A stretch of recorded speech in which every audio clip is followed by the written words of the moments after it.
So where do I start with the Trident Punches Parkinson's disease class? It's just unreal. When we were approached to do to host the course for the other coaches and the other gyms around Yorkshire, I didn't really know what to expect. But when we met the guys, when we saw what they were doing, it blew my mind. I thought we need to do this.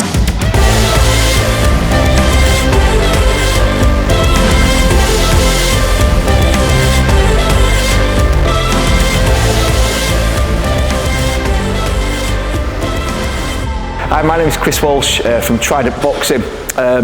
We were formed about 3 years ago, born out of Trident Fitness here in Morley, Leeds. We started the process of becoming an England affiliated boxing club in lockdown, really, early 2020. Unfortunately, that put a hold on some of our plans. But 4 years later, we're an amateur boxing team with about 12 carded boxers, and the team's growing rapidly. About 6 months ago, we were approached by our community support officer, Alicia, and asked if we'd be interested in learning about boxing for people with Parkinson's, which, if I'm honest, didn't really make much sense to me at the time, because unfortunately, my view of Parkinson's and boxing was probably looking at Muhammad Ali in his later years. Initially, I had very much a perception of what you would see on TV from people like Billy Connolly, Michael J. Fox, and ultimately Muhammad Ali. So when they talked about Parkinson's boxing, I was a little bit confused. We were invited by our England boxing community support officer, Alicia, to sit on some presentations regarding Parkinson's and the benefits of boxing for people with Parkinson's. And I think it's fair to say we had a couple of preconceived ideas as to what this would look like, and probably within the first 5 or 10 minutes of being on those presentations, those ideas that I had were pretty much out of the window. In truth, people would probably associate Parkinson's and boxing with the negative side effects. People would say whether Parkinson's with Muhammad Ali was caused from him getting punched, and that's fair to say that that would be the sort of thing my mum and dad would talk about. So going on to those calls, and then actually very quickly seeing some of the studies that had been done and the benefits of what I would say is non-contact boxing for people with early onset Parkinson's. And the early onset was something that I hadn't really come across or heard of, and been on these presentations and actually seeing the benefits that you get from doing boxing training, looking at the fitness side, the coordination and the cognitive functions that you get from it. We were blown away very, very quickly. We were shown a number of real life examples from some gyms around the UK that had been doing this, and one in particular based in America who've been doing what they called rock steady boxing, which the name made me laugh, because it was almost a play on words as to maybe what people would associate people suffering or dealing with Parkinson's would have. But they've been doing these programs since 2016 and listening to not just the people delivering the course, but to those people who have this condition. We were again just blown away by how they, in essence, were fighting Parkinson's, and we thought it was quite apt that they were using boxing as a mechanism to fight Parkinson's. So we were lucky enough that Alicia asked if we would actually hold, I believe, the country's first Parkinson's boxing training course, and a number of gyms from around the area, and beyond, probably the whole of Yorkshire and into Lancashire, travelled to come and spend a couple of days with us here in our gym. And these gentlemen from representing England boxing, but representing the other clubs that had already been doing the Parkinson's course, gave us a unique insight into how we could really help people in our community that maybe didn't realise the benefits that they could get from doing boxing training when they were maybe diagnosed with Parkinson's. One of the saddest things that I've found out recently, just while meeting the group and some of the people in the group, is that initial diagnosis is obviously has a massive impact on them, and it has a massive impact on their mental health. And a lot of people that we have met through running these classes, as soon as they get the Parkinson's disease diagnosis, following that is like a massive slump in mood, even cases of quite severe clinical depression. And mental health is massive. Mental health is a massive barrier for a lot of people. But when it hits a group like this that have had such devastating news, that can be more debilitating than the actual diagnosis. Some of the benefits that you can get from boxing if you were diagnosed with Parkinson's was improved hand-eye coordination, improved strength, improved posture, confidence above all else. Being told that you have something like Parkinson's, I think, is as mentally challenging as it is physically challenging. And we'll talk about some of the benefits as we go into the training that we've been doing with our team here. And that's basically what we built. We built a Parkinson's boxing team.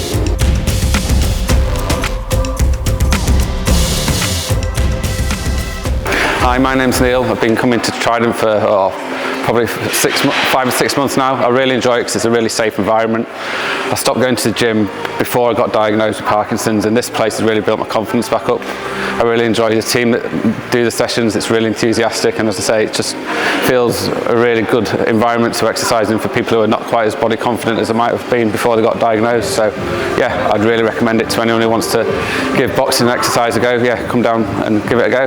Alicia introduced me to a local lady on email that was running a local group for people with Parkinson's. So we arranged a meeting here in the gym and met a lady called Anne, and Anne walked in and we had a conversation, and then I started talking to Anne about how she got involved in this, and Anne threw me a curveball when she said, well, yeah, I have young onset Parkinson's. And again, that blew away one of the preconceived ideas I had around people with Parkinson's, because Anne, I think, is the same age as me. She's a strong lady who visually you would not realise has Parkinson's at all. And Anne said something to me that lived with me, and we use it all the time, real strong words, when she said, I live with Parkinson's, I don't suffer from Parkinson's. And I think that allowed us to take those words into delivering our first couple of training courses. Boxing England introduced me to Chris and Joe at Trident, and we've since set up the boxing classes on a Saturday morning, which are absolutely amazing. They challenge us, they work on our balance, our coordination, and it's just a great social space for us to continue our living with Parkinson's journey together. Parkinson's disease is actually the fastest growing neurological condition in the world, especially in and among young people. Which again we didn't know. My preconceived ideas were it was in old people, having had family members who've had Parkinson's before when I was younger. I just didn't know too much about it, and hopefully with what we're doing here with our Parkinson's squad, then we can sort of spread that message out into the area that should you get Parkinson's, life doesn't stop. We're here to help you and actually help you learn a new skill, but ultimately help you tackle this and fight it head on.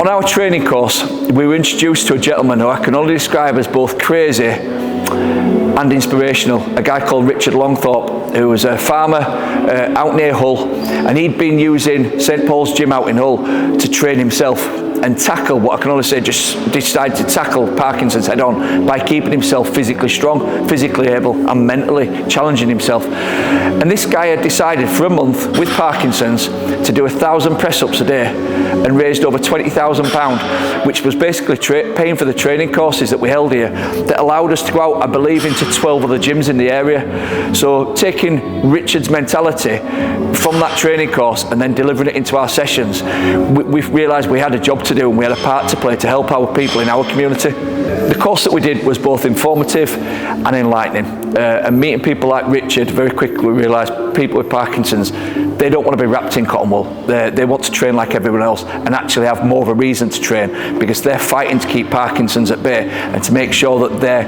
as able physically and mentally as possible. So when we run our boxing classes, they're no different than we'd basically do for our normal lads and girls, boys and girls that are in midweek, apart from maybe we're not getting punched in the head. But the basic format and the hard work that goes in, I would argue that the people who are taking part in our Parkinson's boxing are actually training harder than some of our boxers do. No offence, team. The group's gone from strength to strength from the first week.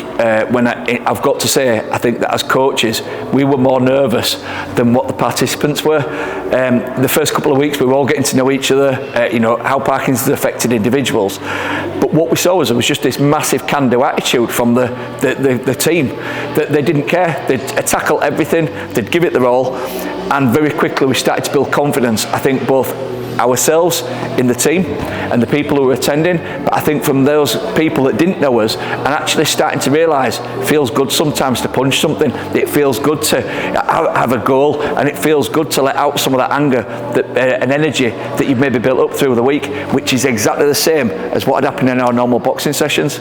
We understand that if you have Parkinson's, allowances have to be made. There may be times when medication has been taken a little bit later. We've got to factor in how you feel.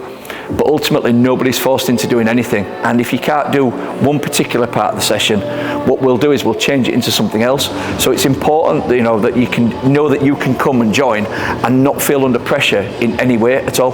One of the key things that we've seen when working with our team has been the humour and enthusiasm that they bring to the sessions, and I think it's fair to say that that probably is up and down the country. Our team is Trident Punches PD, which is quite tame. Down south where I think some of this started, we have the Parky Blinders, we've got the Movers and Shakers, and there's a number of other humorous names that are a little bit tongue-in-cheek as to some of the effects that maybe people get from having Parkinson's disease. From the gym perspective, I've got to say, and I think I'm speaking for a number of the coaches, it's been and is one of the highlights of our week. It'd be so easy for our team to be told you've got Parkinson's and to sit at home and not do anything, and they don't. They put in as much effort, if not more, than half of the other stuff that we do, both in our boxing team and in our regular gym as well. And there is not a single coach that doesn't enjoy doing it. I'd like to think that our team and the people attending are getting a lot from it as well, but I actually don't think they may be getting as much from it mentally as what we are in delivering it, because it's amazing to be around, and it's certainly changed the stigma. One of the key that maybe we have, around how people deal with Parkinson's, one of the big things is when we're lucky enough in our boxing team, they've come and joined in a number of times. The majority of our team are probably from 14, 15 up to early 20s, and I think for those people, young people, working and seeing, people that are probably their parents' age, hitting the bags the same as everybody else, but tackling Parkinson's head on. I actually think we're doing quite a lot in the community to actually increase the awareness of what Parkinson's is and actually how you can tackle it as well. We want to get the message out about what we're delivering in the gym here and open it up. We've gone from very basic boxing drills, and we're following a boxing format that would be part of our curriculum that we do with our young boxers. The next stage we've added on is yoga. So after the boxing sessions are finished, there's yoga now on a Saturday morning, and our aim is to put on another maybe 1 or 2 sessions through the week. So we're using these videos to get out there, that if anybody is in our area can travel to Morley at any point, get in touch. If you've just been told you've got Parkinson's, or you've got a friend or family that have got Parkinson's, then get in touch, because there's a team that's growing here, and the more that we can do for you and into the community, then the better that would be. I absolutely love it here. Once I start punching, once I start exercising, I forget about everything, and I don't have Parkinson's, so it's the highlight of my week. So in terms of outreach, and in terms of we're trying to link with the Parkinson's groups on social media. We're trying to link with Parkinson's nurses. We are working our way up. We've had met some amazing people from Parkinson's UK. We've been the beneficiary of some funding, so these classes are actually funded right now. If you did know somebody that you think could benefit from coming to these classes, especially, and this is the awful bit about Parkinson's, it's affecting people younger and younger and younger. These are the people that we want to meet. These are the people that we want to bring on in terms of learning boxing, not just as a skill, but something that's just going to keep those Parkinson's disease symptoms just at bay. And if you do want to get in touch, ask about it on the Parkinson's groups in social media. Drop us an email at results@tridentleeds.com. But yeah, just get in touch however you can. Speak to your group, speak to your Parkinson's disease nurse. Let's get it out there. Let's get more people involved and more people benefiting.